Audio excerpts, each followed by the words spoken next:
let's jump right into this. I'll be honest with you, Dave. It's time for the King of Connections, but I will let you hold the chair today and be on the throne. I'm just going to get my first one out of the way just in case you actually wrote it down. My first and my last, my everything.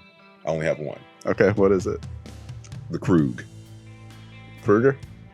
In his dreams. The Freddy Krueger connection. Oh, yeah, your Krug. Nice one. That's what, a good one. Hey, walk off. All right, guys. See, I mean, and I'll speaking of Krueger, I want to bring this up in the interview with Marty Matulus, but I think he should be in the running for playing Freddy Krueger. You saw? Yeah, he kind of was giving me Freddy Krueger vibes, and definitely. I was like, 'cause remember he came to him in his dreams. Mm-hmm. And I was like, Freddy Krueger coming in the dreams. I was like, Krug. Yeah, I saw you write something down there. I was wondering what the hell it was. Yeah, don't touch him. He's hot. He's still hot.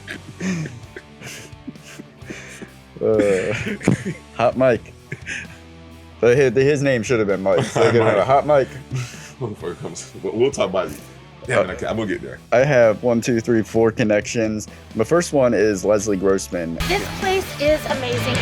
I think her name is Barb, the one that shows them the house. Mm-hmm. Right off the bat, I knew this bitch was going to be trouble because she was recently in I think it's the 10th season of American Horror Story. She played a similar psychotic kind of girl that you think is supposed to be innocent in the beginning, lures people to a camp, ends up being the one that's behind all the killings.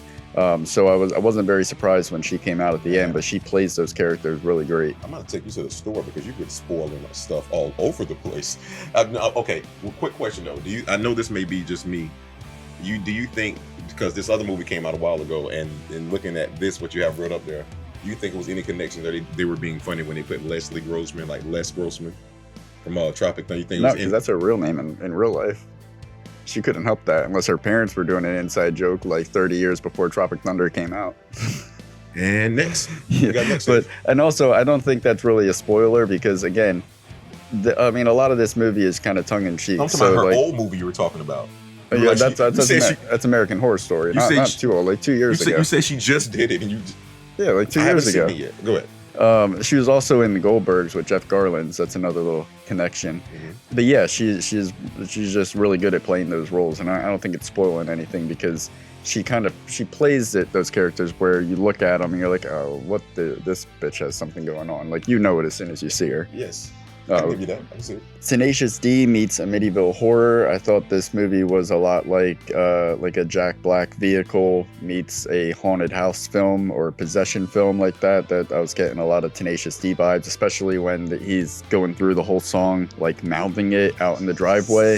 That was so Jack Blackish. But Dave Grohl and Jack Black kind of go hand in hand. They are kind of interchangeable. And then my last connection is Evil Dead 2. There was it's hard to escape being compared to Evil Dead 2 when you're making a horror comedy genre because it's like the godfather of horror comedy. But I think there was one moment that they were self-aware of the fact that they paid homage to Evil Dead 2.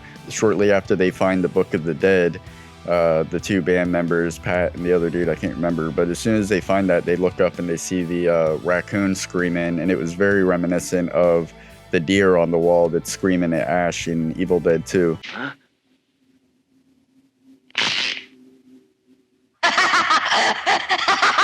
So that was, it seemed like it paid homage to a lot of the old horror genres like Wolfman and stuff like that, where Dave Grohl's chasing them through the exaggerated.